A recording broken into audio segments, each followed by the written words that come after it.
Gabriel Morgan had learned, painfully and early, that silence could be louder than screams, especially here, in the burnt-out ruins of Iriath's southern edge, where even the wind moved like it was afraid to be heard. The land was hollow now.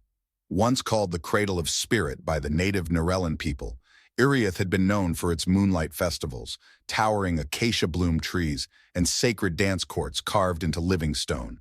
That was before the war, before the treaties, before peace was forced on the planet, like a tourniquet around a wound that never healed.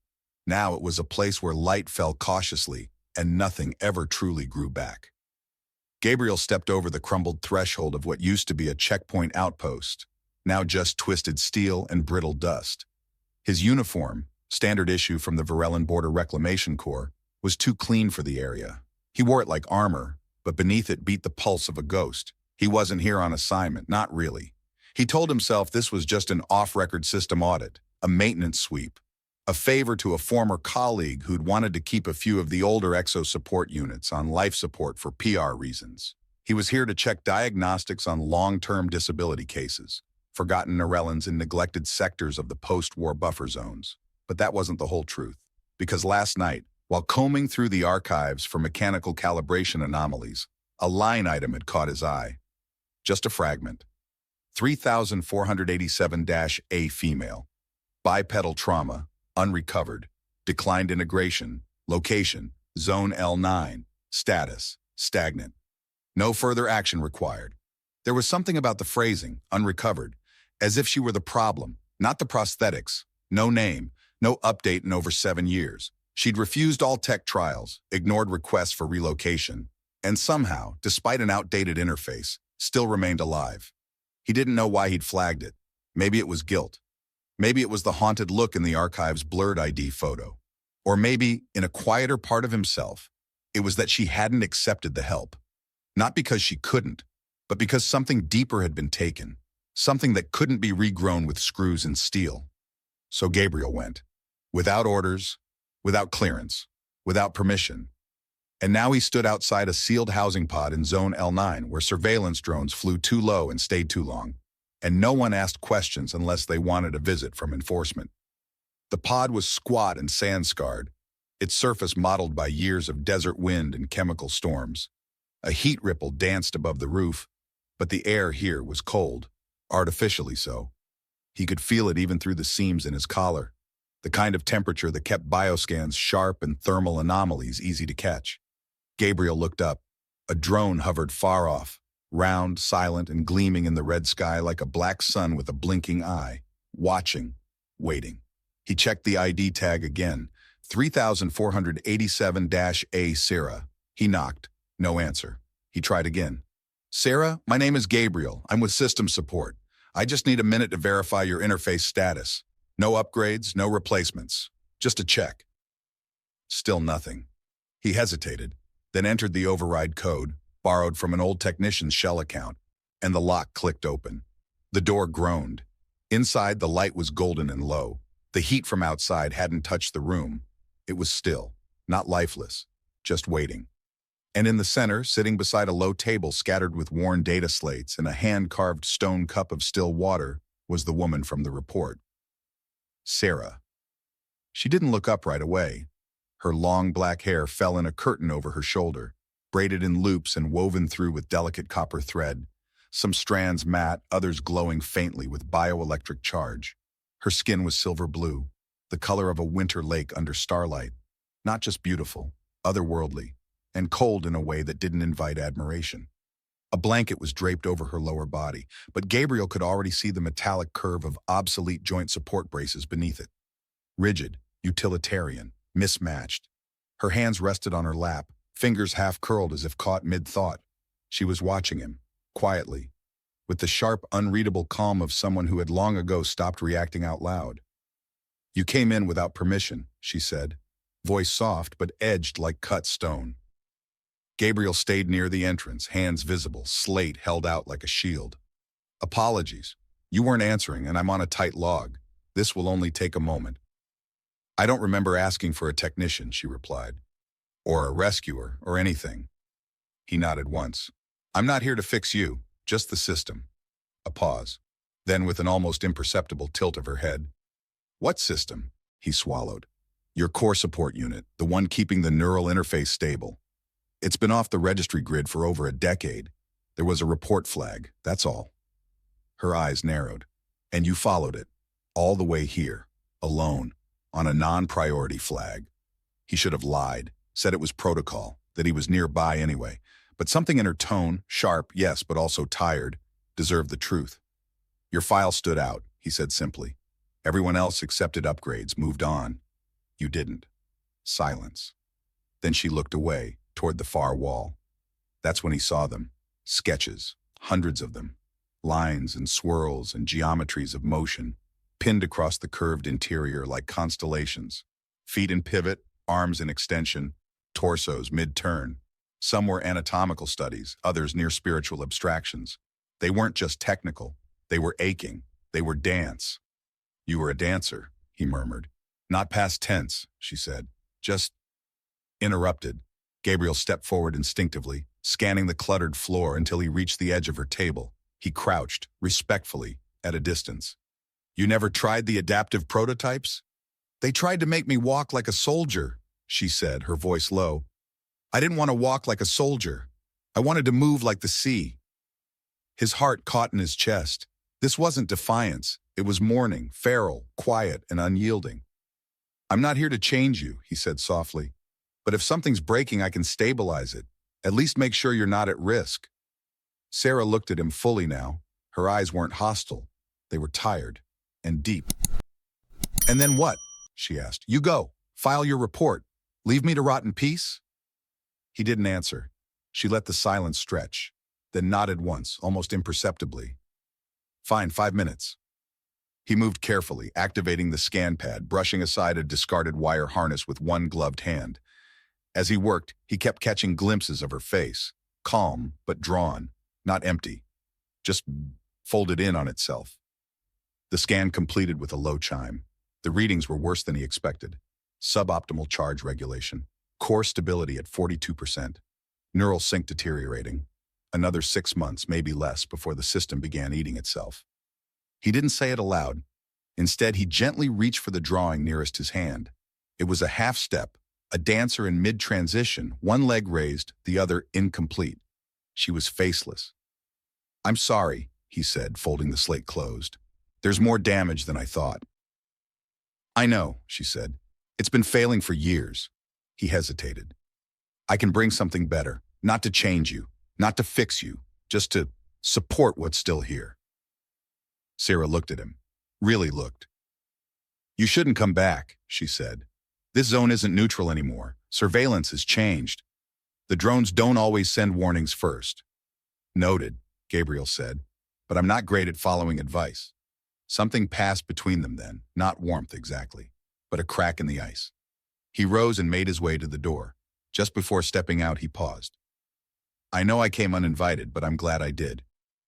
"Is that supposed to mean something to me?" she asked quietly. "No," he said. "But maybe one day it might." The door shut behind him. Outside, the wind had picked up. Dust spiraled through the ruins, and a shadow passed overhead. Wings of silver black, soundless, drifting just out of reach. Another drone. Gabriel pulled his collar tighter and started walking. But the usual cold in his chest, the one that had followed him since the last warfront, felt thinner, warmer. He wasn't sure why. Only that when he'd looked into her eyes, something unfamiliar had stirred. Not pity, not obligation, hope. And for the first time in years, he felt the pull of gravity, not toward duty or redemption or orders, but toward a single, still woman with a mind full of motion and legs that still remembered how to dance, even if the world had forgotten. Gabriel didn't sleep that night. He lay awake in his temporary quarters on the edge of Zone L5, staring at the ceiling as the humming of electrical current bled through the walls like a restless pulse. Outside, the sky had turned a dark, bruised red. Dust winds whispered through the settlement, too dry to be rain, too thick to be fog. He had left her behind just as she asked, but his thoughts hadn't followed him. Sarah. That name, only now real and tangible, echoed like a half-remembered melody. He'd spoken it just once, silently in his mind after reading her file, and already it felt weighted with something he couldn't define. The room where she lived had felt suspended in time, still, but not stagnant, quiet, but not dead. He couldn't stop picturing the sketches on her wall, especially the unfinished one, the dancer frozen mid-turn, faceless and incomplete. That drawing haunted him, and her words, "I wanted to move like the sea," they lingered in his chest like a thread pulling taut. Gabriel rubbed his face with both hands and stood, stretching until his spine cracked. The artificial daylight had already started filtering through the steel blind window, casting pale lines across the metal floor. He should have filed the report by now. The system pinged him twice overnight for the scan data. His slate blinked green with soft urgency on the desk. But he hadn't sent it. Instead, he'd spent hours rereading her diagnostic logs, trying to understand what the others had missed. Why she refused every offer. Why she still lived in that zone, alone, surrounded by ghosts and silence and drawings no one ever saw. The answer wasn't in the files. It was in her eyes. Gabriel stepped into his boots and zipped up his outer jacket. The day would be hot, the wind sharp with metallic dust. Another visit wasn't advised. In fact, it was probably a violation, but he wasn't going back for data this time. He didn't bring a slate or a scan pad, just a small insulated canteen of water, a sealed food ration, and a pair of insulated gloves. A peace offering, or maybe just an excuse. When he arrived, the wind was stronger than the day before, kicking up gusts that howled between the buildings like low voices. The drone paths were tighter now. He could feel them buzzing overhead, slower, more deliberate, the kind of pattern used when something had been flagged for monitoring. He kept his head down. Sarah's pod looked the same, dust-coated, silent, half sunken into the scorched soil. But something in the air felt different. He didn't knock this time. He waited instead, letting his presence settle like weight on the wind. The door clicked open before he moved. "You're persistent," she said, standing just inside the threshold. She wasn't seated today. She held herself upright with one hand on a stabilizing rail welded into the wall, her body taut with effort. Her hair was loose, darker than before, flowing like ink across her shoulders. She wasn't wearing the blanket this time. Her support frame was visible, patched, corroded, and grinding faintly with every shift. Yet she stood. "I brought water," he said, lifting the canteen without stepping closer. She studied it in silence, then motioned him inside with a slight nod. The room was cooler than before. A fan hummed softly in the corner, oscillating. One of the sketches from the wall had been moved, placed deliberately in the center of the low table, the same one, the unfinished dancer. Gabriel crouched beside it, careful not to touch. "I keep thinking about her," he said. "Who was she supposed to be?" Sarah didn't answer immediately. She lowered herself onto a cushion, wincing slightly, then gestured to the food ration he hadn't yet offered. He passed it over. She turned it in her hands, more curious than hungry. "She was me," she said at last. "Before the fire, before the peace fire lie." Gabriel nodded slowly. "That was your village." "Yes." Her voice didn't tremble. "They told us we were safe. They told us we could dance again. I performed in the square. My mother sang. My father built a stage from old supply crates." "What happened after?" She took a long sip of water, eyes fixed on the table. "A human drone mistook us for an uprising cell. A military A. I misread the music as encrypted transmission. It dropped a fragmentation bomb in the middle of the square. 27 dead, dozens mutilated. They called it a systems error." Her mouth twisted, but her tone stayed flat. "And then they asked us to forgive." Gabriel didn't speak. There was nothing useful in words right now. Sarah leaned back against the wall, eyes half-lidded. "You still haven't explained why you're really here." He looked at her then. Not the scars, not the machinery, but her.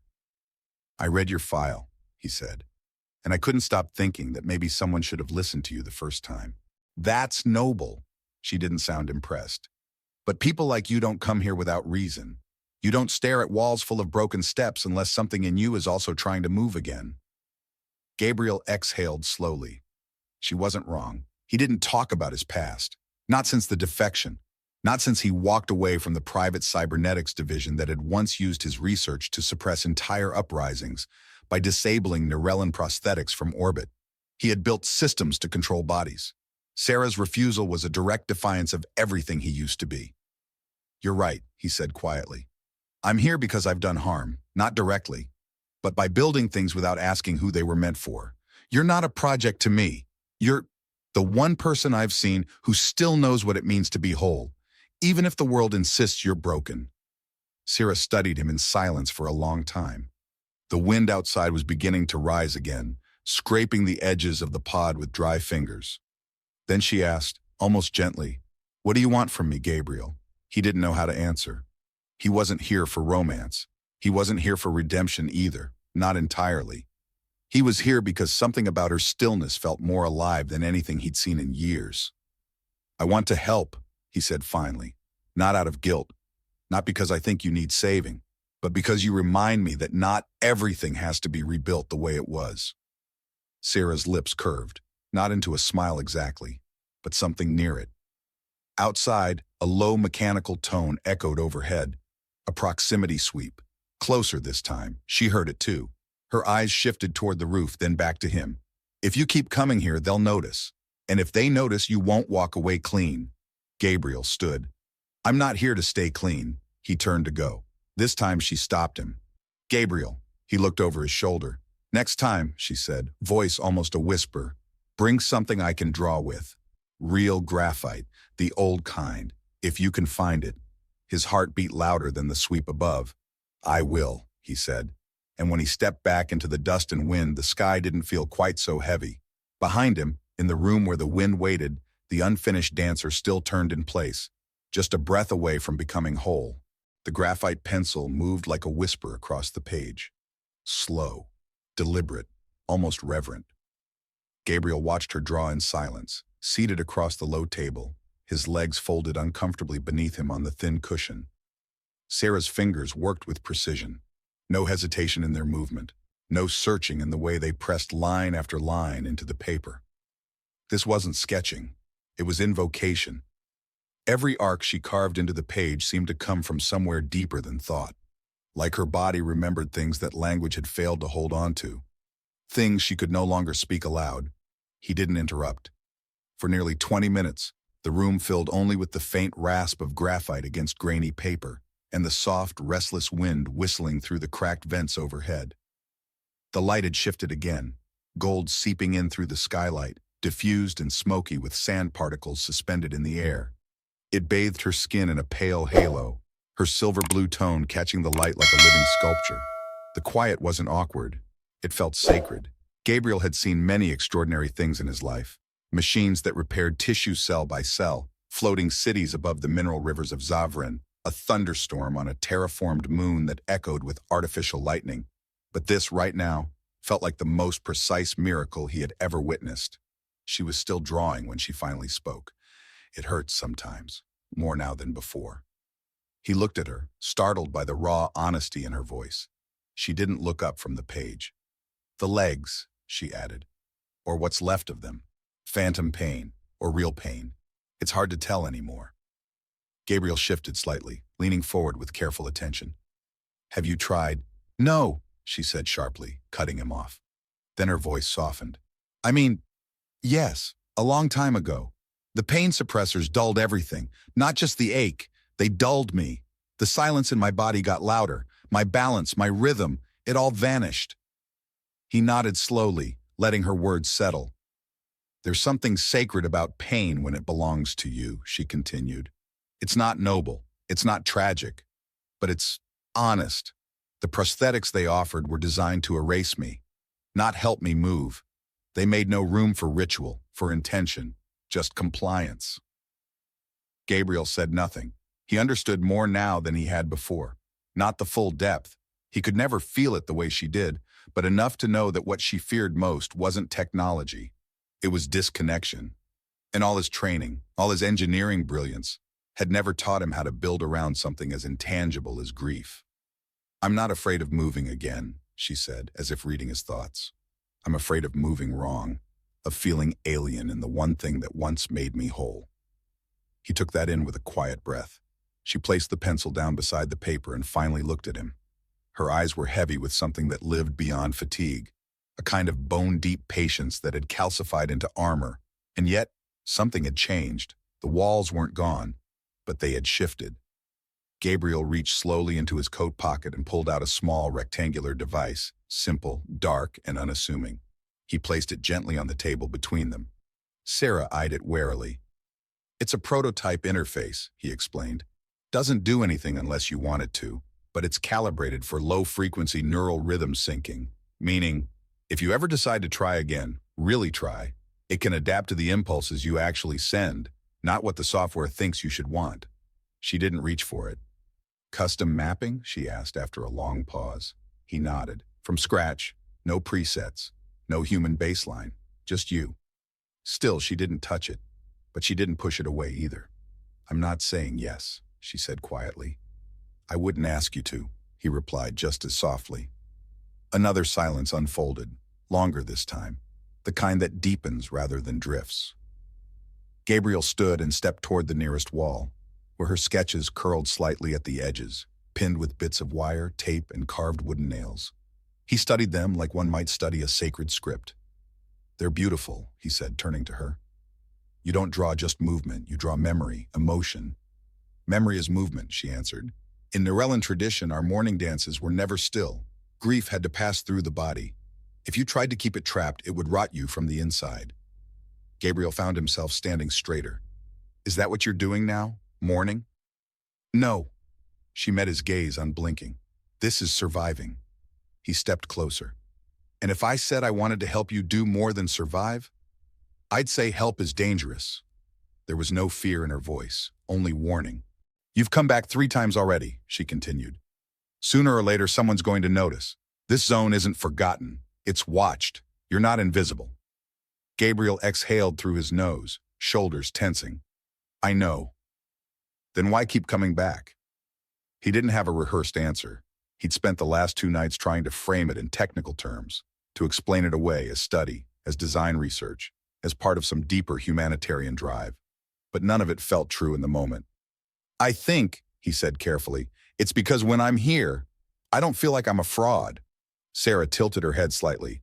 Back in the systems, I was praised for building things, weapons, interfaces, mobility frameworks. They said I was brilliant, but the more they applauded, the more I felt like I was erasing people instead of helping them. He stepped away from the wall and sat again. You're the first person I've met who didn't try to be grateful for less than she deserved. You refused the gift everyone else accepted because you knew it wasn't a gift. It was silence in disguise. She blinked once, slowly. And what do you think this is now? She asked. All this, your visits, your devices, your promises. What if that's just another kind of silence wearing a kind face? He didn't flinch. Then I'd rather stay here and listen to you tell me that than keep building for people who never asked to be rebuilt. Something shifted in her, not dramatically, but undeniably. Her hand moved to the device on the table. She didn't pick it up, but she placed 2 fingers on its edge. Outside, a high-pitched whine sliced through the background. Not wind, not static. They both heard it at the same time. Gabriel stood instantly, instinct honed from years of hiding things he wasn't allowed to care about. He moved to the window slit and peered through the dusty glass. A patrol drone, low altitude, closer than usual, sweeping the ground in wide, lazy spirals. Not a warning pattern, a search. He turned back. I need to go. Sarah didn't argue. He grabbed the cloth wrap and tucked it over the table, shielding the device.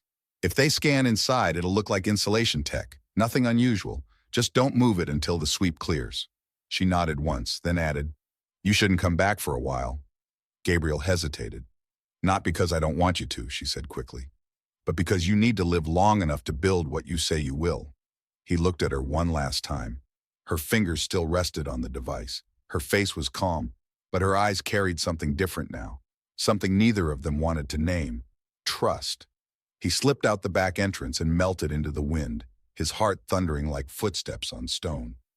Behind him, in the quiet pod on the edge of nowhere, a woman with silver-blue skin picked up a pencil again, and for the first time in 15 years, she drew herself in motion, no longer frozen, no longer unfinished, dancing, not in memory, but in promise, and shaded from the sun.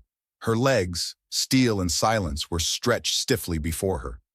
Graphite dust stained her fingertips. A sheet of paper lay in her lap, half-finished, the lines delicate and haunting. I wasn't hiding, she said, eyes still on the drawing. I didn't think you were. I just didn't feel like being inside. Gabriel moved closer, then paused a few feet away, unsure whether he was welcome. Her gaze lifted, studied him, and after a moment she nodded at the ground beside her. He sat.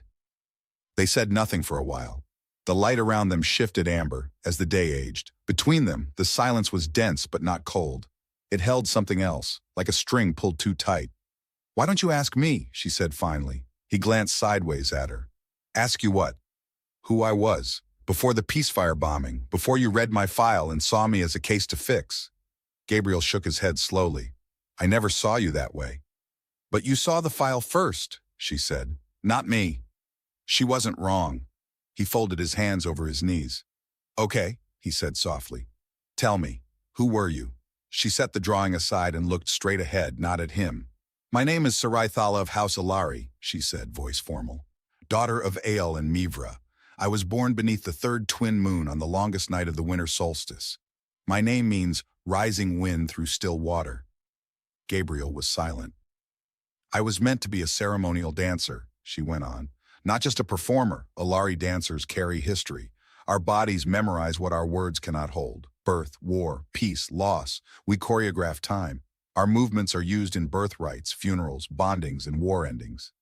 My mother led the dances that called home the souls of our dead. My father carved the memory stones we wore across our spines. I was their only child. I trained for 7 years. My first public dance was supposed to mark the end of war." She paused. Gabriel felt something rising in his throat. It burned. "We called it the peacefire. A human general and a Norellan priest had signed the truce just days before. Our village held a celebration. Food, flowers, songs, and I danced. I remember my mother singing as I turned through the square. I remember my father's hands, steady on the drums." She closed her eyes. "And then I remember the sound." Her voice didn't tremble, but the words landed like stones. The sound of the drone coming low, the humming that didn't match the music, the panic in my mother's voice, only for a moment, before everything became noise, then fire, metal, screaming.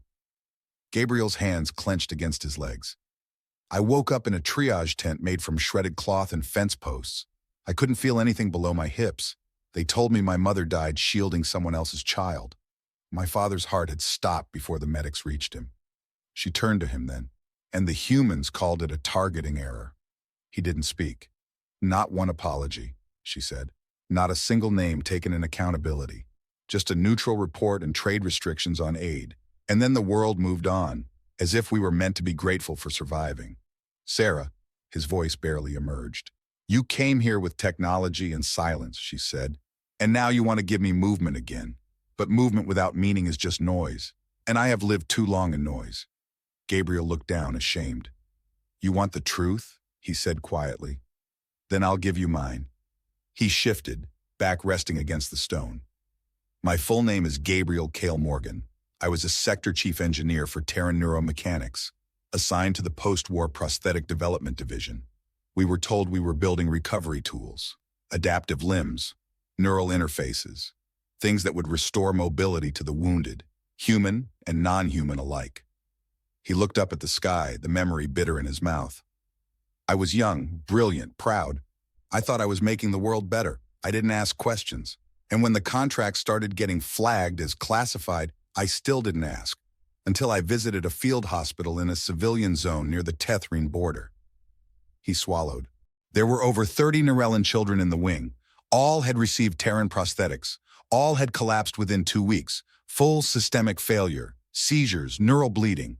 We were told it was genetic rejection, but I found the code buried in the firmware." Sarah's expression changed slightly. "It was a failsafe, a hidden command line, designed to disable prosthetic function in anyone whose neural rhythm didn't meet the Terran baseline threshold. Meaning, if you weren't human enough, your legs shut down." Sarah's jaw tightened. Her voice was low. "Collapse code." He nodded once. "I didn't write the override, but I built the architecture it lived in. My design made it possible." "And you left," she said. "I leaked the code to an interspecies tribunal," he replied. "Didn't matter. The case was buried. I defected, went underground, changed everything but my name." "Why not your name?" He looked at her, unflinching. "Because I want people to know who did this, so I can spend the rest of my life making something better." For a long moment, they said nothing. The wind rose again, stirring her drawing at their feet. Gabriel bent to catch it and handed it back without a word. Sarah stared at the page. The lines were soft but deliberate. A single figure, standing, arms raised. Not in triumph, not in surrender, just reaching. "You can't undo what they did," she said. "I know. And you can't erase what you built," he nodded. "But maybe," she said, voice quieter now, "you can help build something new." Their eyes met. Not trust, not yet, but understanding. It was more than he'd expected, and more than she'd wanted to give. But here, under the fractured sky, where the dead still whispered through the dust, two broken histories sat side by side, no longer strangers, not yet allies, but something slowly taking shape between them. Not peace, not forgiveness, but possibility. And sometimes that was the only place to begin. Gabriel hadn't meant to keep it from her. At first, it wasn't even a plan, just sketches in the margins of his notebook, an idle experiment, a whisper of engineering curiosity that had taken root after that first conversation beneath the broken arch. He told himself it was nothing, that he was only theorizing, testing the limits of what he could still build. But somewhere between lines of code and hand-forged parts, it had turned into more. And he hadn't told her. He told himself it was because he wasn't ready, because she wasn't ready. Because if he gave her hope too soon and it failed, he would be the one who had taught her to reach, only to fall again. But that was only part of the truth. The other part was far less noble. He had been afraid that she would say no. Afraid that she'd look at the thing he was building with the same pain she had worn the day she spoke of collapse codes and broken treaties. That she would see not a gift, but another weapon dressed as mercy. So, he worked in secret. Every night after he left her pod, he returned to his rented tech shelter in the ruins near Station 17. The solar grid barely held. The walls smelled of rust and char, and the tools were outdated, but it was enough. By moonlight and static lamp, he soldered joints, calibrated sensors, coded adaptive motion modules line by line. The frame had to feel like part of her. Not a cage, not a shell, but an extension of who she already was. And still, he said nothing. Not even when she started trusting him. Not even when she shared her ribbons. Not even the night she made him soup in silence and watched him eat like she was memorizing the shape of his breath. He told himself he would reveal it when it was ready. But readiness, he was learning, was a moving target. That evening, he arrived with his usual quiet knock. She opened the door without a word, stepping back to let him in. The inside of the pod felt warmer than usual. There was a soft herbal scent in the air, something earthy and calming. A low flame flickered beneath a small pot on the heat stone. Steam drifted lazily toward the cracked ceiling vent. She didn't look at him right away. Instead, she moved with practiced effort toward a shallow basin in the corner, dipping a cloth into cool water and wiping her hands. "You've been gone longer than usual," she said, finally glancing at him. Gabriel dropped his satchel beside the table. "I had to source a few parts. Took longer than expected." "For the humanitarian unit?" He hesitated. "Something like that." She turned, arms crossed now. Her gaze settled on him, cool, unreadable. "I saw the scorch marks on your gloves last time," she said. "Fine motor burns, not from diagnostics." Gabriel swallowed. "I assumed you'd say something when you were ready," she continued. "But that was a week ago." He said nothing. Sarah moved past him and picked up the folded blanket from the floor, shaking the dust from its edge. "You've been building something." Gabriel nodded slowly. "For me?" Another pause. "Yes." She didn't look surprised. "What is it?" she asked. "A prototype," he said quietly. "A new type of limb interface, built on your movement patterns, not Terran baselines. I've been recording micro-impulses from the way you sit, reach, shift. I know it's not ethical, at least not without consent, but I needed a foundation, something to start with." "You studied me?" "I watched you," he said. "Not as a subject, as an artist. I mapped the pauses in your gestures, the rhythm of how you turn your shoulders, how you lean into a surface before letting go. I translated that into data." She let the silence stretch. "You should have told me." "I know." She faced him fully now. "You're right. It wasn't ethical. I'm sorry." "You say that a lot." He flinched. But then her voice softened, not in tone, but in weight. It grew quieter, steadier. You're not the first person who's tried to rebuild me, she said. They all came with blueprints, designs, great intentions, and every time they left more of me behind. Gabriel didn't speak. Sarah walked toward the drawings on the wall and rested her hand on one of the newer ones, a curved line sketch of a spine mid-motion twisting with invisible rhythm. I kept these, she said, not to remember what I lost, but to remind myself that I'm still here, still moving, even if no one sees it. He stepped closer cautiously. I didn't mean to betray that, but you did. Her words weren't cruel, they were simply true. She turned back to him, her face unreadable. Do you have it here? Gabriel shook his head. Not tonight, it's not ready. I don't need it to be perfect. But I do, he said, because you deserve more than another half-functioning piece of metal pretending to be a limb. You deserve to feel like it was made with your body and mind, your spirit. Her expression shifted just slightly. And if it doesn't work, then I'll start over. And if I say I don't want it, I'll stop. She studied him again, searching his face for something that couldn't be spoken. Then gently she said, "You're not the only one who's afraid of what comes next."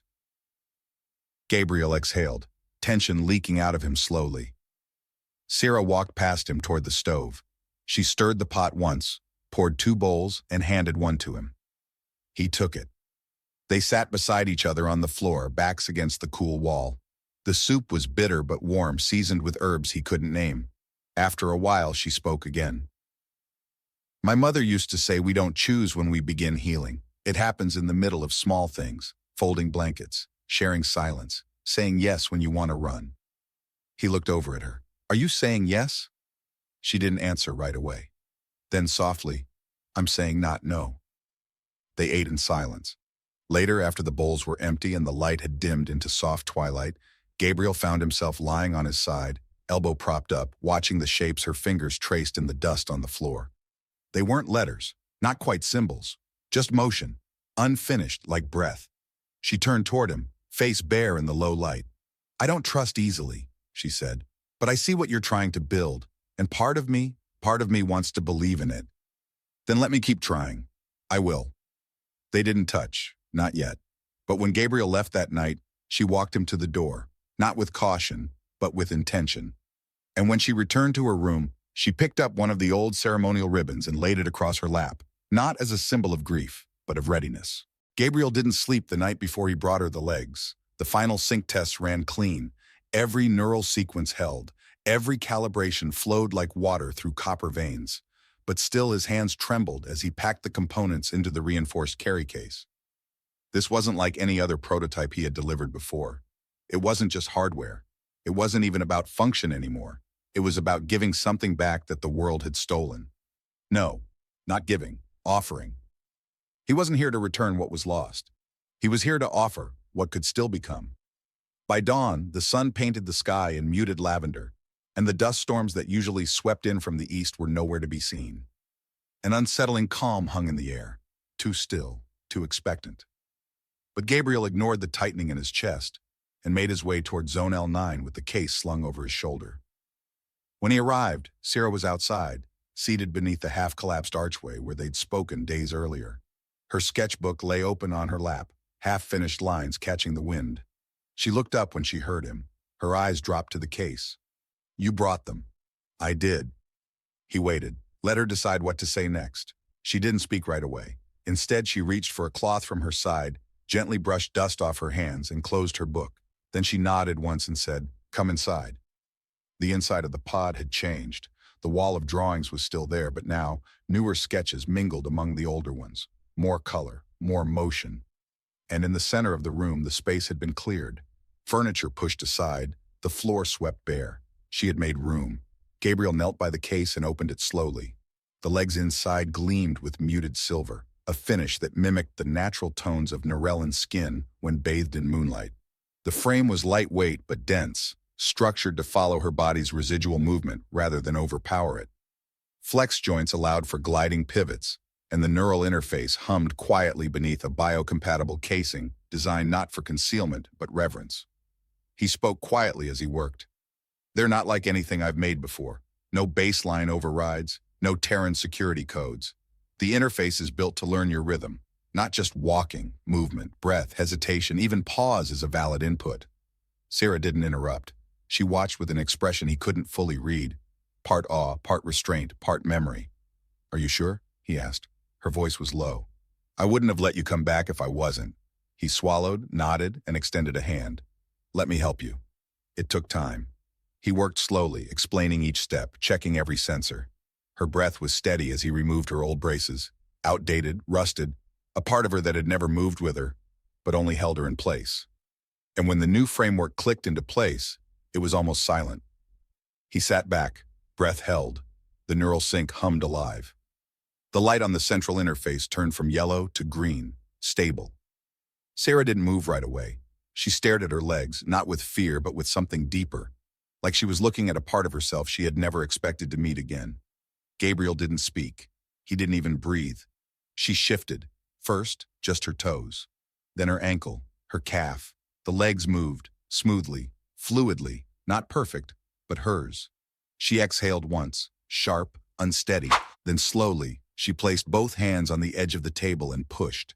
She stood, not straight, not easily. Her balance swayed like a tree learning wind again. But she stood. Gabriel felt the burn rise behind his eyes before he could stop it. Sarah looked down at her body, not in disbelief, but in fierce, restrained wonder. "It's like," she whispered, "like my body remembers what the world forgot." She took one step, then another, not walking, not marching, moving, and when her foot slid across the floor in the barest echo of a ceremonial sweep, Gabriel realized he was holding his breath. She stopped, trembling slightly. "It's enough," she said, "for now." Then she laughed, a short, breathless sound that cracked open the quiet like thunder through glass. He stepped forward instinctively, ready to steady her, but she shook her head, raised a hand. "I'm still standing." And so she was. But then the sound came, low, mechanical, wrong. Gabriel turned sharply toward the window. A red flare lit the sky, a single pulsing light from a high-altitude drone, circling in a locked pattern. Surveillance no longer. This was acquisition.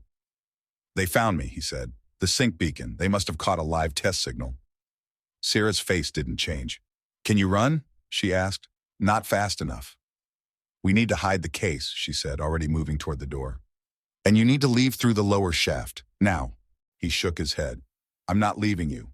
I can stay. They're not after me." "Yes, they are," he said. "If they find the legs, if they scan this zone, they'll trace it to you. And they'll make you choose. Surrender the tech or vanish." "Then let's vanish." The words stopped him. She was standing straighter now, her eyes calm, certain. "I thought I'd never move again," she said. "Now I have legs that listen to me, and someone who finally did too." The sky outside flashed again. They didn't have time for a plan, but they had motion. Gabriel grabbed the case, stripped out the mainboard, and crushed the rest beneath a pressure clamp. The legs wouldn't survive another pairing, not without weeks of rebuild. But she didn't need that. She had them now. Together they moved, down through the old crawl shaft behind the pod, into the roots of Iraeth, where forgotten tunnels still echoed with the heat of long-dead engines. She guided him with surprising speed, her steps clumsy but determined. Once she stumbled. He reached out. Their hands met. For a moment, they just stood there, breath against breath, dust on their skin, the hum of danger echoing above them like a storm waiting to fall. "I don't know what happens after this," he said, voice low. "I don't either," she whispered. "But I'd rather find out walking beside you than stay frozen in what they left me." Their fingers didn't let go. And in the tunnel's echoing dark, where war had once taken and silence had once ruled, a woman walked, not for safety, not for rebellion, not even for survival. She walked because she chose to, and a man followed, not as her maker or savior, but as someone who had finally found a place he didn't have to build to belong. Not a lab, not a legacy, just her. And that was more than enough. It took them 3 days to reach the outer ridge of the Iraeth expanse. They stayed low, moved at night, rested in the old aquifer tunnels by day. Gabriel, with his engineering knowledge of old Terran maps, led them through half-forgotten passageways once used to transport minerals before the war. Sarah, slower but steady on her feet now, walked beside him. Her movements were cautious at first, her legs still relearning her weight, but with every step, confidence grew like roots beneath her. He never offered to carry her, not once. And she never asked. In those 3 days they barely spoke, Words felt too heavy, too human. What passed between them was silence in its purest form. Shared glances, brief touches, the soft rhythm of their footfalls aligning in time. The intimacy wasn't loud, it was lived. By the fourth morning they reached it, a ledge overlooking the high cliffs of Aranth, a place Gabriel had only heard whispers of, where the sky broke open in colors the sensors couldn't quite register. A demilitarized zone now, long forgotten by the oversight satellites and left off most modern maps. Safe for now, a new place, a beginning. Gabriel sat on the ridge, boots dangling over the edge, watching Sarah walk along the flat stone behind him. She moved with more ease now, not without effort, but with rhythm and grace. She paused halfway across the clearing, the early morning light catching the curves of her prosthetics. The silver shimmered faintly, and the neural plating behind her knees responded to the breeze by adjusting ever so slightly. Alive, dynamic. She turned to face him. "I never thought I'd be here," she said. Her voice carried easily in the open air. He stood, brushing the dust from his palms. "You're here now." She nodded, then walked toward him slowly. Her gait was uneven, but it didn't matter. There was beauty in the effort, precision in her presence. "I dreamed of a moment like this once," she said, stopping in front of him. "Before the bombing, before everything burned. But in my dream, I was still a child." Gabriel searched her eyes. "And now? Now I'm something else entirely." He smiled just a little. "You always were." Sarah tilted her head, studying him. "Do you ever think about going back?" He hesitated. "To the systems? The cities?" She nodded. "No," he said. "There's nothing left there for me. I burned every bridge the moment I walked away." "And me?" she asked, quiet now. Gabriel stepped forward, closing the last space between them. "You are not a bridge. You are the place I arrived at after the fire." She said nothing for a long moment. Then her voice came low. "Would you build something here? With me?" He answered without pause. "Yes." Not because he felt obligated, because it was the most honest thing he'd ever said. Sarah turned her face to the sky. "The moons will rise soon. 2 at once tonight." Gabriel looked up. The atmosphere here bent the light differently. Already the sky had begun to turn a deep violet, stars peeking out like breath between clouds. She took his hand, not quickly, not shyly, but deliberately. "Then we'll wait," she said. "And when they rise, I'll dance." He looked at her, heart full, throat tight. "For yourself?" She shook her head once. "For them," she whispered. "For my mother, my father. For the ones who never got to stand again." "And for me?" She turned back to him, her expression open in a way he had never seen before. "You'll be watching. That's enough." They waited together as twilight fell. And when the twin moons crested the ridge, white and gold, like eyes returning after a long sleep, Sarah stepped into the open clearing. She didn't hesitate. Her feet glided across the stone in wide arcs, slow at first, measured. Her arms moved with elegant restraint, her spine bending with intention, memory guiding her breath. And then she spun, not fast, not perfect, but free. Each movement drew a line across the air, not just of motion, but of meaning. This wasn't performance, it wasn't ceremony, it was reclamation. She danced for the first time since the bombing, not in memory, not in defiance, but in peace. Gabriel watched, hands still at his sides, awe rising in his chest like prayer. The world had gone still again, but not in fear this time. It was reverence. When she stopped, chest rising and falling in the moonlight, sweat glinting along her brow, he didn't clap. He didn't speak. He walked to her, quiet, steady, and held her face in both hands. Their foreheads touched. No words passed. They didn't need them. In that moment, the war was over. Not in the political sense, not in treaties or laws, but in the hearts of two people who had chosen to walk forward through ruin and find something worth keeping. Later that night, they sat near a small fire made of scrap and dry root, wrapped in woven blankets Sarah had kept stored for years. "Tomorrow," she said, "we start planting." "Planting what?" "Whatever lives." He smiled, looking toward the horizon. The wind had shifted. The stars were brighter now, and somewhere in a pod long abandoned, a wall still held hundreds of sketches, each one a map that led here. To this, to her, to them. The end wasn't the closing of a door. It was the soft sound of bare feet on stone under twin moons, and the beginning of something quiet, and real, and finally, free. The land was quiet in the way only peace could be, no longer fearful, no longer on edge, just still, the way the air settles over new soil, the way breath steadies after a long run, the way a heart, long under siege, finally learns it's safe to beat again. Gabriel stood beneath the arching canopy of the Nerellan bloom trees, their silver leaves rustling softly in the breeze like applause from a gentle audience. The clearing before him was wide, circular, and ringed with flat stones they'd unearthed from the old ruins. Sarah had chosen this place, said it felt familiar, though nothing here resembled Iriath. Maybe it wasn't about what it looked like. Maybe it was about what it could be. The light was soft now, the late afternoon sun sinking low behind the ridges. The twin moons would rise soon, slow and majestic, the way they always did here, casting that pale gold and blue hue over everything. It was their favorite time of day. He heard her footsteps before he saw her, light, confident. The smooth rhythm of a dancer who had stopped counting steps and started feeling them instead. Sarah stepped into the clearing from between two bloom trees. Her long black hair had been braided with strands of copper thread, each one catching the wind like it was singing. She wore no ceremonial robe, no mask, no armor of culture, just a fitted wrap in deep green and a band of silver coiled around her upper arm. Her prosthetics gleamed beneath the fabric, a flowing liquid metal that caught the last rays of sunlight like water. They were no longer tools, no longer machines. They were hers. She met his eyes across the distance. "Ready?" she asked. Gabriel nodded once, barely trusting his voice. She didn't wait. She moved to the center of the circle, closed her eyes, and let her arms float outward. Not dramatically, not for spectacle. Just open. "And then," she began. The first movements were subtle, shifts of weight, a tilt of the head, a hand rising like mist. Her legs carried her in wide, spiraling arcs, no longer bound by memory, but led by it. The ground beneath her didn't resist. It responded. Her steps barely made a sound, yet every muscle, every fiber of her body spoke a language older than war. Gabriel forgot to breathe. She moved like the tide, like the curve of time bending back on itself.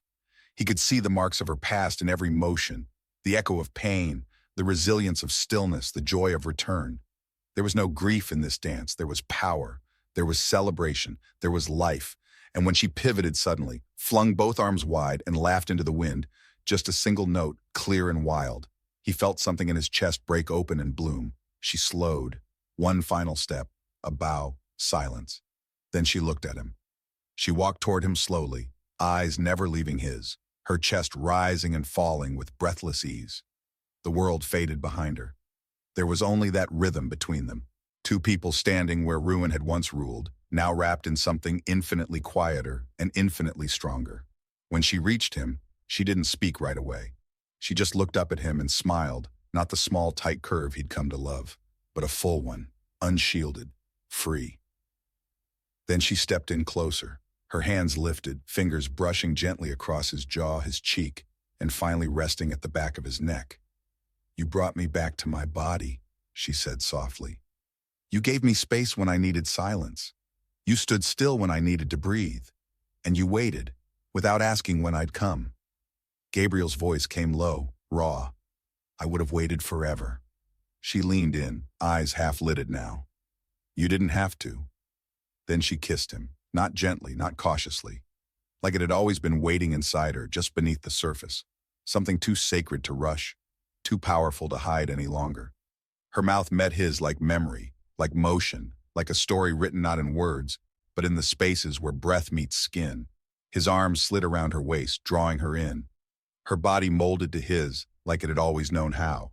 Her lips moved slowly at first, then with deep, patient urgency, as if every day apart, every scar, every unanswered question was being rewritten in this one touch.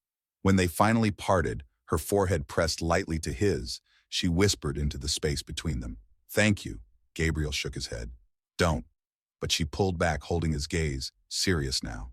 "Gabriel," she said, "I'm thanking you not for saving me. You didn't. I know. You reminded me I was never gone to begin with." He exhaled, his chest shaking. "That's all I ever wanted." She smiled again, and then came the words, not dramatic, not desperate, just true. "I love you." Gabriel blinked. The words didn't surprise him, but they still landed like gravity. He pressed a kiss to her forehead. "I love you too." She pulled back slightly. Say it again. I love you. Again. He laughed softly, kissed her lips, her cheek, her collarbone. I love you. I love you. I love you. She shushed him with a grin. Okay, now you're just showing off. He smiled into her touch. Let me. She wrapped her arms around his torso and leaned her head against his chest.